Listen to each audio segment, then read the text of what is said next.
Hi, welcome back, Math 186 friends. Welcome to Chapter 8, Applications of Trigonometry. We're going to start Chapter 8 by talking about the law of sines. So just a few reminders. All triangles have 6 parts. Those 6 parts are their 3 angles and their 3 sides. Keep in mind the sum of all angles in a triangle is always 180 degrees. When we use the Pythagorean theorem, that only applies to right triangles. If it's not a right triangle, the Pythagorean theorem does not apply. And a triangle is considered solved once we know the length of all 3 sides and the measure of all 3 angles. In order to solve any triangle, you need to know at least 3 of the 6 parts. And one of those 3 must be the length of one side. So when we label a triangle, we typically use capital letters to represent the angles, either capital letters or Greek letters to represent the angles. So I'm going to just call these angles A, B, and C. And then the sides opposite of a corresponding angle usually share the same letter. We just typically use a lowercase, or if this was Greek, we would just use the lowercase English letter.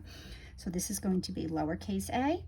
The side opposite angle B will be lowercase b, and the side opposite angle C will be lowercase c. So as long as we know 3 of those 6 parts, we can solve the triangle. Why must we know at least the length of one side? Well, look at these 2 triangles. These triangles are similar triangles. And if you notice, they have the same angles. So they share these 2 angles, and they also share the measure of these 2 angles. So if we knew just the 3 angles inside of a triangle, there are actually infinitely many angles whose triangle would equal or could be represented by knowing those 3 angles. So if this was a 30, 60, 90 triangle, for example, we could say that this side was 1, this side is 2, and this side is the square root of 3, if that was a 30, 60, 90. So if this was 30 degrees and this was 60 degrees, so if we knew it was a 30, 60, 90, but we could also call this side 2, this side 4, and this 2 times the square root of 3, where this is 30 degrees and this is 60 degrees. So you need to know at least one of the lengths of the sides to know what triangle we're referring to. All right, so there are 4 ways you can know 3 of the 6 parts. This gets a little wordy, so bear with me. Case 1 is you can know one side and 2 of the angles. So there's 2 ways to do this. If we know 2 angles, so let's suppose we just know angle A and B, we either know the length of the side that's between the 2 angles, or here's A and B, this side over here is not in between the 2 known angles. So we call this the included side,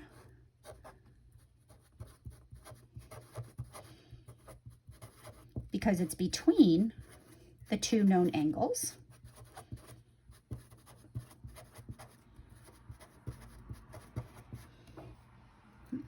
This would not be the included side because it's not between the 2 known angles. If we have this triangle, we represent it with these letters. We call this an angle, side, angle, triangle.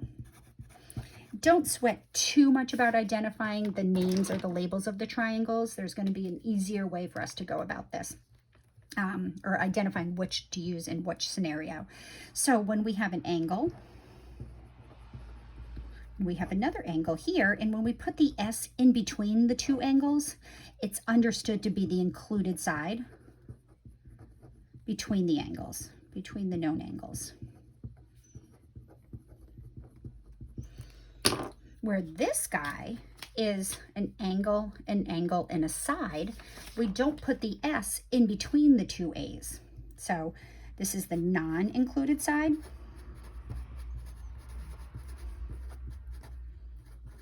So we would call this an angle, angle, side, or a side, angle, angle. So we would not put the S between the 2 angles because the side is not between the 2 known angles in this particular case.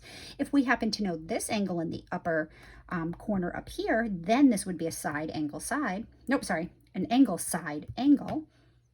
but that's not what we have. So we know two angles in one side. Both of these, we know two angles in one side. This is telling me I know the side between the two known angles. This is telling me I know the side, but it's not between the two known angles. So the known side is not between the two known angles.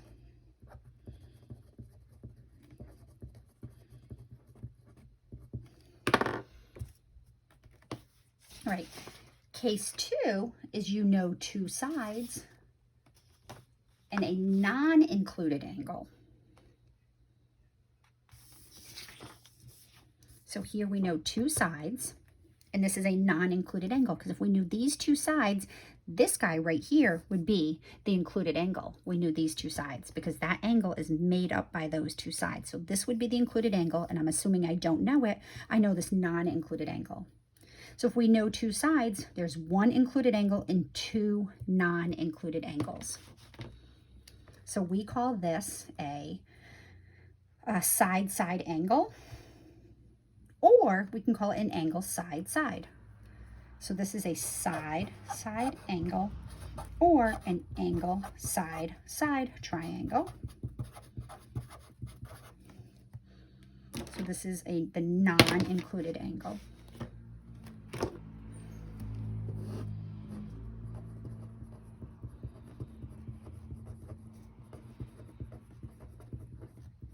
This is going to be our toughest case to deal with, and we'll see that in a little bit. Case 3 is that we know the two sides, but we know the included angle. So that's really pretty simple. This is called a side angle side. So we represent that with a side and then the A in between. So the included angle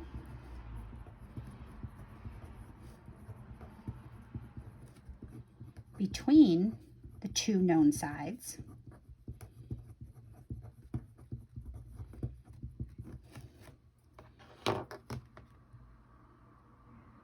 so if we know two sides, there's only one option for the angle. And then lastly, if we know all three sides, and that's just called a side, side, side triangle.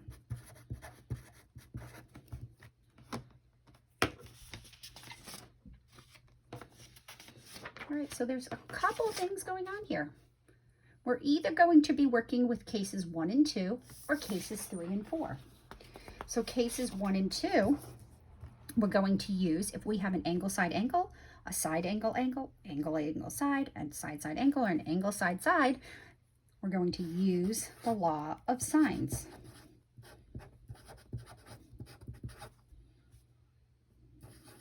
Oops. Of sines to solve. So this is kind of tricky to remember. So what I say is that you use the law of sines if you know one angle in its opposite side length. Use law of sines when you know both one angle and the length of its opposite side.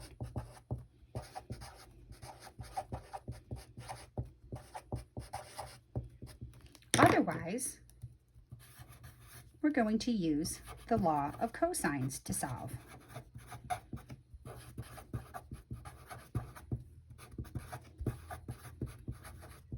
So I look back at these cases and I say, well, how do I know which one it is? And instead of remembering all these little acronyms, right? If I know one angle in its opposite side, I'm going to use the law of sines. That's case 1 and 2. Well, here, we know side C in this picture. We don't know angle C, or do we? If we know A and B, don't we automatically, by default, know angle C? Because the 3 angles in a triangle must add up to 180 degrees. So anytime we know 2 angles, we automatically know the third. So in this case, we don't have C written there, but just by default, we can find C by subtracting A and B from 180. So therefore, we automatically know C, angle C, and we know the length of the side opposite of it. Here, we know angle A and the length of the side opposite. So that's case 1. Case 2, here we know angle A, side opposite of it. Here we know angle C and the side opposite of it. In all the other cases, here we know angle A, but we don't know what's going on opposite of it. And here we don't know any of the angles. So in order to use the law of sines, you need to know one angle and the length of the side opposite of at least one angle. Right, so what is the law of sines? The law of sines says, if you have a triangle, and notice how I labeled it, angle A, B, and C, side A is opposite angle A, side B is opposite angle B, and side C is opposite angle C. For any triangle, if you take the ratio of the sine of an angle over the length of its opposite side, that's equal to the ratio of the sine of any other angle over the length of its opposite side. So the sine of A over A equals the sine of B over length B, and that equals the sine of C over length C. Or you can take the reciprocal and do side A, length of A over the sine of A is equivalent to length B over the sine of B, or length C or the sine of C. So if you notice in the law of sines, in order to use the law of sines, we need to know the value of one complete ratio. So again, if you know an angle and the side opposite of it, you'll know one of those ratios. So let's look at this example. Case 1. That's the angle, side angle, angle, angle, side, or side, angle, angle. We always use the law of sines, and we always get one solution. So how would I know what one this is? Well, I'm going to look at this, and I see carefully, I know two angles, and look, I know the length of the side opposite of this angle. So this is screaming at me to use the law of sines. So this is what's giving it away. This guy paired up with this angle. All right, so that's what's telling me to use the law of sines. So I'm going to label what's missing here. So I'm going to call this angle A. So if that's angle A, this must be side A. Now I called the top angle C before, so let's just stay consistent with that. So if that's angle C, this is going to be side C. So this is angle C, this is angle B, right? This is going to be little b. Right, so the law of sines says that this ratio always holds. Right, so first of all, before I actually even do that, don't we automatically know angle A? So angle A is just going to be 180 degrees minus 112 minus 28 degrees. If I do that math right, that's 140, 180 minus 40. Angle A is 40 degrees. Excuse me. So I'm going to write that in here. Let me get a different color pen. I'm going to do it in pink. So I know that this is 40 degrees. So that's one that we just found. All right, so now I'm going to take what we know. I'm going to look at the side. We know side B and we know angle B. We're looking for side A. We know angle A. We're looking for side C and we know angle C. So let's set up these ratios. So there's a few ways we can do it. There's two ways we can do it.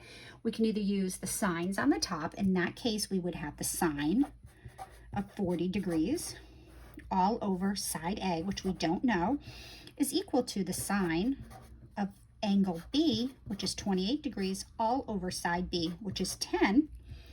And that's also equal to the sine of angle C, which is 112 degrees, all over side C. Or we could flip them. We could do A over the sine of 40 degrees equals 10 over the sine of 28 degrees, which is equal to C over the sine, whoops, don't lose the sine, of 112 degrees. So either of these sets of ratios are going to solve this problem for us. Why would we choose to use one over the other? Well, I prefer to solve for unknowns that are in the numerator. If I use this relationship right here, the only unknown is A, everything else is an exact value, and I get from this relationship that A is equal to, I multiply both sides by the sine of 40, and I get 10 over the sine of 28 degrees times the sine of 40 degrees. So this, I'm going to highlight this guy. We like this one because this is the definite that we started with. There's no approximations. 10 and 28 are carved in stone. So now we're going to pop this into our calculator. I like to go out to 4 places after the decimal.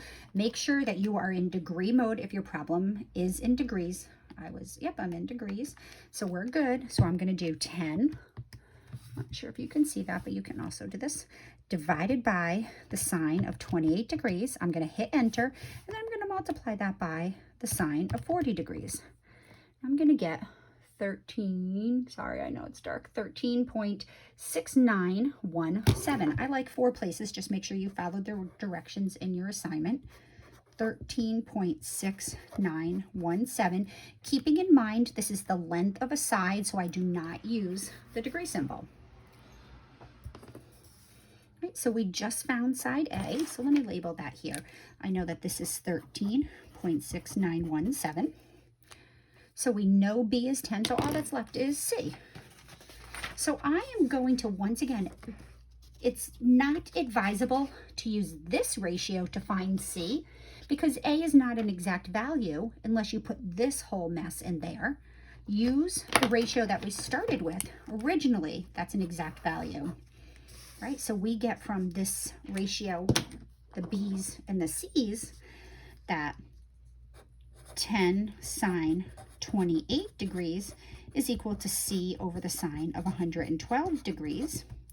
We multiply both sides by the sine of 112. We get 10 over the sine of 28 degrees times the sine of 112 degrees is equal to C.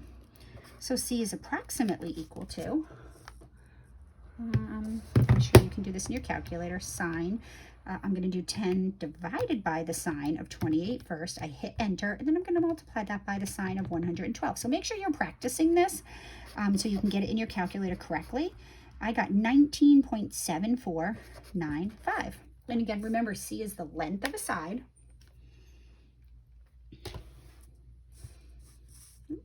And there's our answer. So we found all the missing lengths and the missing angle, 19.7495. So therefore, I'm going to say for angle B equals 28 degrees, angle C was given to be 112 degrees, and little b being 10, we found angle A to be 40 degrees, side A to be approximately equal to 13.6917, and side C to be approximately equal to 19.7495. Right, so when we know 2 angles in a triangle, nice things happen very quickly.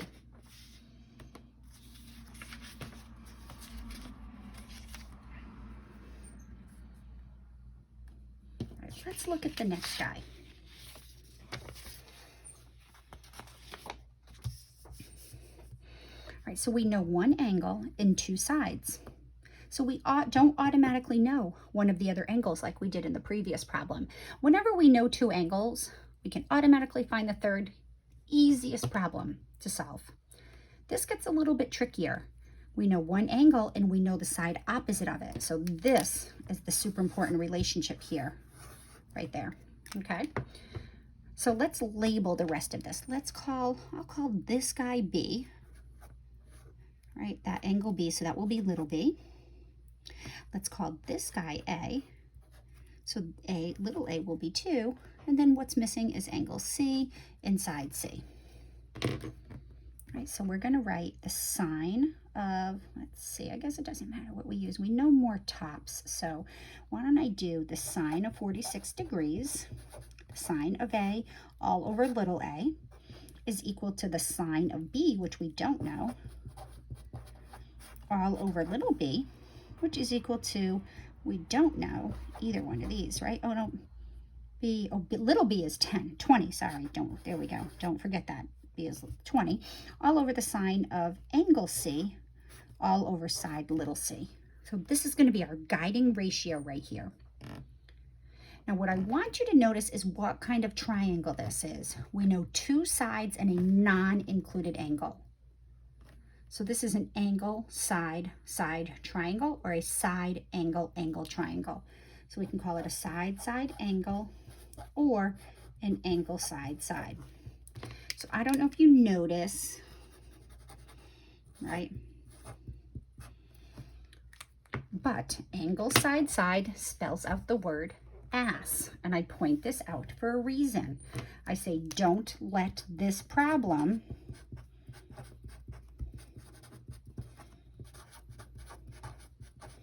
make an ass out of you. Now, why do I say that? If you have a side, side angle or an angle, side, side, we have some really strange stuff going on here. You may get one solution, you may get two solutions, or there may not be any solution. So this is an ambiguous case. So how do I know which is which? All right, well, first of all, here's my known ratio that's going to guide the problem. We could solve for B here because we have, of these two together, we have only one unknown, and that's angle B. But if we look at these two guys, we have one equation and two unknowns. So we need to find angle B in order to find angle C.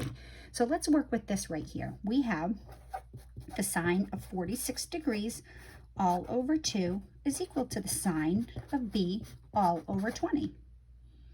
So now we are going to multiply both sides by 20, and we get 20 times the sine of 46 all over 2 equals the sine of B.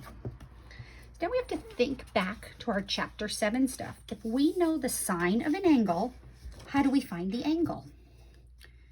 Well, we can use the inverse function on our calculator. So we can use our calculator, right? And we can find that angle B is equal to the inverse sine. Now we have to be careful because using the inverse sine is only going to give us an angle in quadrant 1 or quadrant 1 or quadrant 4. We know it can't be an angle in quadrant 4 because we can't have negative angles inside of a triangle. So it's only going to give us the angle in quadrant 1 who has this sign. So bear with me for a minute. So it's the inverse sine of 20 times the sine of 46 degrees all over 2. So you can figure this number out first and then do the inverse sine. So let me get a book here. Let me try to stack this up a little bit so we can see what's going on here. All right, let's do this. All right, so I am going to do, clear, 20 times the sine of 46 degrees. I'm going to divide that by 2, and I'm going to do the inverse sine of, I'm going to do second answer. I don't know if you ever use your answer key. It's above the negative, and it automatically takes that previous answer, or you can just type that all in. And it says there it's an error. So let's go to it. Why can't I take the inverse sine? Let me try that again. I'm going to do 20 times the sine of 46 degrees, divide that by 2. Now I'm looking for an angle. Actually, let me write this down. I'm looking for an angle whose sine is 7.19. So angle B is equal to the inverse sine of 7.1934. But the sine of angle B means 7.1934. Notice this is impossible.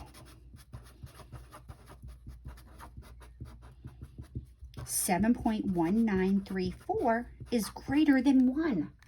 There is no angle B whose sine is 7.1934. So this ratio is too big to find such an angle that exists. So in other words, there's no angle in the world where this angle is 46 degrees, this side is 20, and that side is 2. It just doesn't exist. So therefore, this is the no solution case.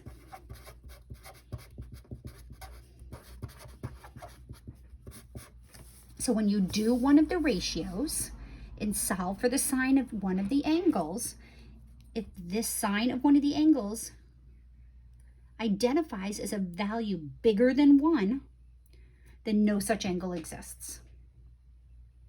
Right? So you have to be extremely careful when you know two sides in a non-included angle. This is the no solution case. But notice I said you can get one solution or two solutions. So how do we know? Well, the no solution case is pretty obvious, because when you try to do the inverse sine of 7.1934 on your calculator, it's going to scream at you and tell you that doesn't happen. Well, let's look at this guy. What if we made that side a little bit longer? Right? All right, well, if that side is 19 instead of 2, well, we know a side and the angle opposite of it, so that's the guiding relationship. So I'm going to call this angle A. This is going to be little a. What did I call this one here? I called this guy B and this guy little b. So that guy is going to be angle C, and that's going to be little c. So we know the relationship here is the sine of angle A, which is 46 degrees, all over 19, is equal to the sine of B, all over length 20, which is equal to the sine of C, which we don't know C, angle C or little c. So now again, we're going to work with this. Now we have a little bit different of a ratio. This is no longer 2. It's going to produce a different number. Oh, that was 20. I'm sorry. This is no longer 2. So it's going to produce a much different ratio. From this, we get 20 times the sine of 46 degrees all over 19 is equal to the sine of B. So now we do the inverse sine of 20 sine of 46 degrees all over 19, and that's going to give me angle B. So let's do 20 times the sine of 46 degrees, and I'm going to divide that by 19. Notice this time the number inside the parentheses is a number smaller than 1. It's between 1 and -1. So there is an angle whose inverse sine is 0.7572. So I'm going to do my second inverse sine button. I hit second answer, and it's going to take the inverse sine of that previous number, and I get angle B to be 49.2179 blah blah blah. So therefore angle B is equal to 49.21, it's going to be 80 degrees. So there we have a solution to this. So now if angle B is 49, so now we know that this is 49.2180 degrees, right? Can't we automatically find angle C now? Angle C is equal to 180 degrees minus your two known angles now, 46 degrees minus 49.2180 degrees. And I'm going to use approximately because, whoops, I should use it here too, right? Because that's not exactly, we definitely rounded there.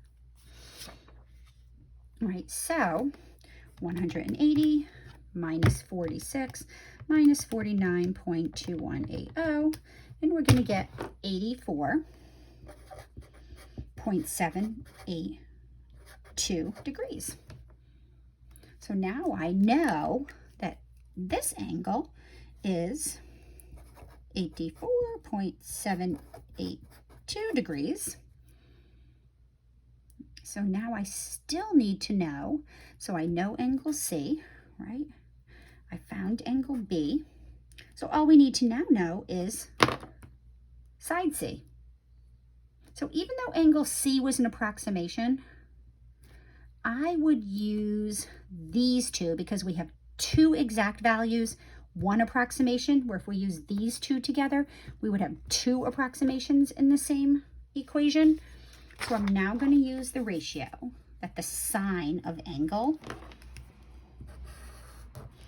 B, which would be the sine of 49.2180 all over 20, is going to be the sine of 84.782 degrees all over side C. Right, now it might have been a better idea to use the other ratios, or we could just flip these. Remember that this just means 20 over the sine of 49.2180 is equal to C over the sine of 84.7820 degrees. So C is approximately equal to, I'm going to multiply both sides by that sine of a little more than 84, 20 times the sine of 84.782 degrees all over the sine of 49.2180 degrees. Woo! All right, so now let's do that. 20 sine of 84.782 divided by the sine of 49.2180 degrees.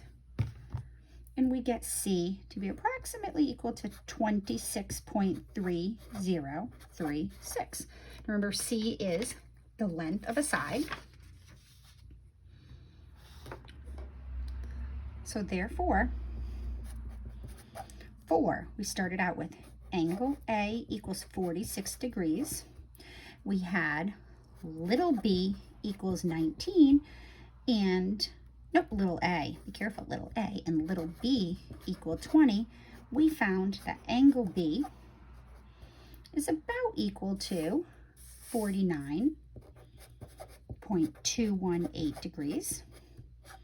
Angle C was 84.782 degrees, and side C was about 26.3036. So all seemed pretty well there, right? So it seems as if there's one solution to this triangle. Only solution?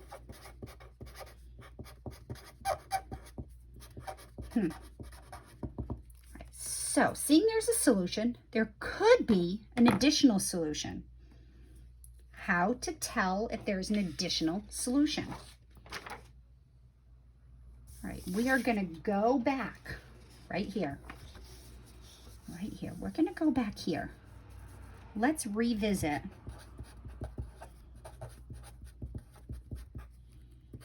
this.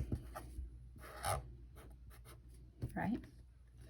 We got B, angle B is equal to the inverse sine of 20 sine of 46 degrees all over 19, which is about equal to the inverse sine of 0.7572. Right? And this gave us to be angle B to be about 49.2180 degrees. So note the sine of B, which is 49.2180, is about equal to 0.7572.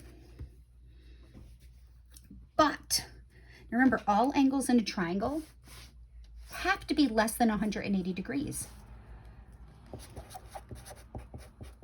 There's another angle B whose sine is 0.7572, other than that 49-degree angle. This is not the only angle B such that the sine of B is about equal to 0.7572. Remember, we use the inverse sine to find that one angle. But if this angle 49 right here, 0.2180, has a sine of 0.7572, the angle with the same reference angle in quadrant 2 has the same sine. Let's look at this angle, 49.2180. This angle right here. So if I do 180 minus 49.2180, this angle right here, 130 degrees, 0.782. B could also be that, because B just has to be an angle whose sine is 0.7572. I use this tool to find the angle in quadrant 1. So B could also be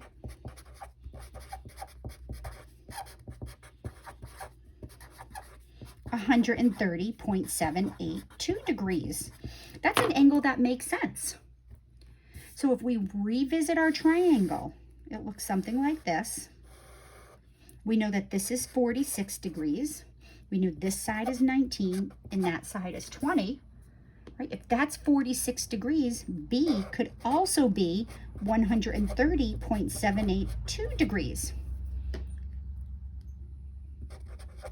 And in that case, angle C would equal 180 degrees minus the other two, 46 minus 130.782. And do we get an angle that makes sense? Well, 180 minus 46, which is angle A, minus angle B, 3 point, sure that does. So angle C could be 3.218 degrees. So we have yet another possible solution here. So what you do is when you find angle B using the inverse sine function on your calculator, remember that's only giving us the angle in quadrant 1. There's an angle in quadrant 2 that has that same sign as that angle in quadrant 1.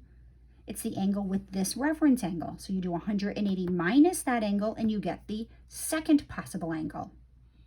So then you take the two known angles, the given angle, the one you just found, subtract them from 180 and see if you get an angle C that makes sense. In this case, angle C could be 33.218 degrees.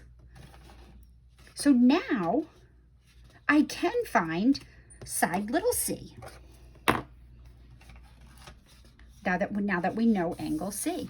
So now we're going to use this ratio, the sine of 46 degrees all over 19 is equal to the sine of 3.218 degrees all over little c. Or we switch the ratios and we get C is equal to 19 times the sine of 3.218 degrees all over the sine of 46 degrees. And we approximate that by popping that all into our calculator. 9 sine 3.218 degrees divided by the sine of 46 degrees, and C is about equal to 0.7193. Oops, did I do that? Let's see, 19 over the sine of 46. Oh, I didn't divide right. Be careful, make sure you divide correctly. I forgot to divide. It's like, that doesn't sound right. 19 times the sine of 3.218 divided by the sine of 46. There we go, much better. That's going to be 1.4827. So this is the two solution case. We were given, I remember what we were given here. We were given angle A equals 46 degrees, side A equaled 19, and little b equals 20. So one solution,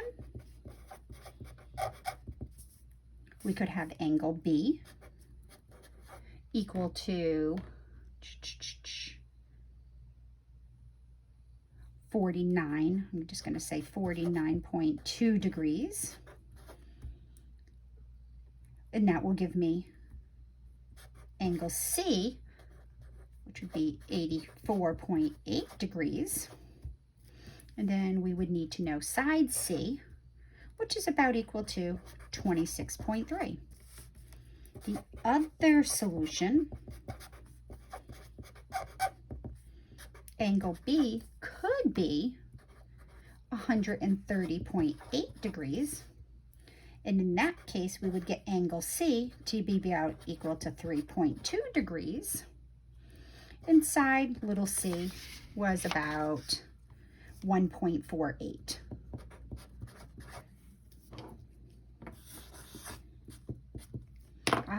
Lots of work there.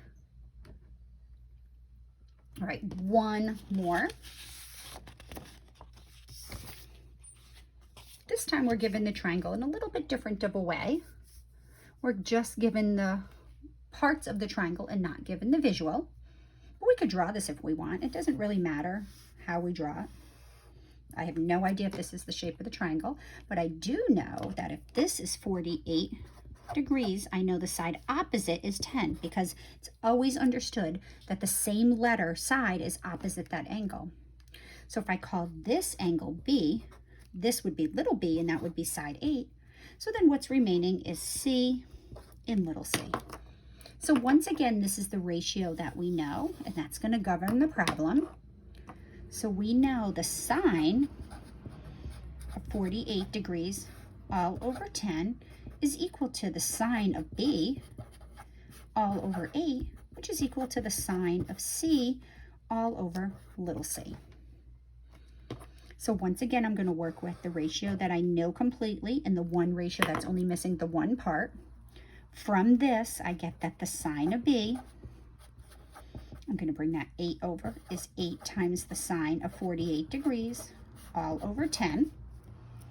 And I'm just going to do this in my calculator to make sure that this is a number between 1 and -1. So 8 sine of 48 divided by 10 is about 0.59. So I know there's going to be an angle B whose sine is 0.59. So angle B is going to be the inverse sine of this value, 8 sine of 48 degrees all over 10. And then, so now I already found that value to be about 0.59. So I'm going to do inverse sine, and I'm going to do of that answer, so do second answer, and I'm going to get about 36.4781 degrees. Now, right here is where I'm going to decide to find the other angle B. Because remember, there may be another angle. Right, so 36 degrees, a little more than 36 degrees right here. B could be this angle right here, 36.4781. Right, or it could be the angle in the second quadrant with the same reference angle. So if this is 36.4781, this angle right here is 180 minus that 36 degrees. So I'm going to do 180 minus that angle, and I get that this would be 143 degrees. Right? So 143 degrees. So let's see what happens here. We have to be careful again because this is an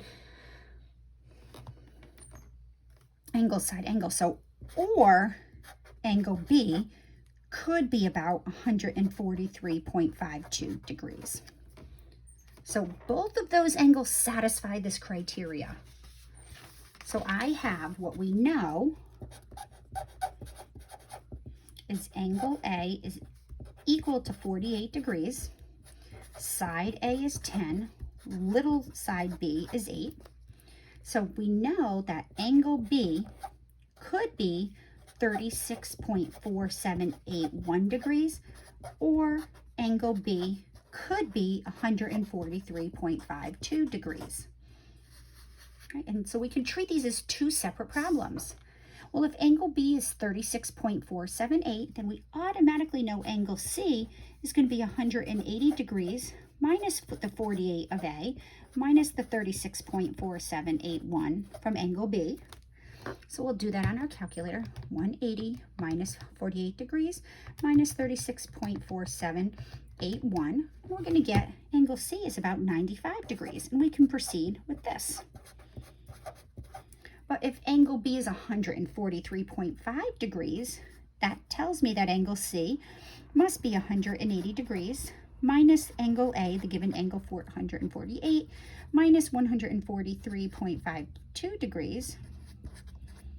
Right? And if I subtract that, I get if B is 143 degrees, we get 148 minus 48 minus 143.52. Oh, look, negative 11.52 degrees.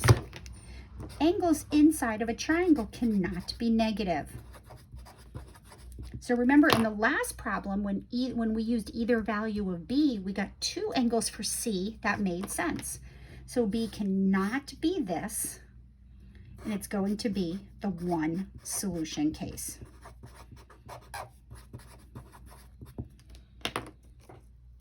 Right, so we just have to proceed with this. We now know angle A, side A, angle B. We know side B, angle C. So all we need is little c. So I'm going to do the sine of 48 degrees all over side 10 is equal to the sine of 95.5219, which is angle C all over little c. And I know I only have this one solution because this angle doesn't make sense. So I get C is equal to 10 times the sine of 95.5219 degrees all over the sine of 48 degrees. Woo, this is exhausting. I'm going to pop that all in. I'm going to clear this mess. 10 sine of 95.5219, close it, divided by the sine of 48 degrees, and we're going to get C about equal to 13.4. I'll do 13.3939. So therefore, my only solution for angle A equals 48 degrees, side A equals 10, side B equals 8, is angle B about equal to 36.4781 degrees. Angle C would be 95.5219 degrees, and little c is about 13.3939. Woo! So there is your ASS 3 scenarios, no solution, 2 solutions, or 1 solution. All right, kids, have a blast with that.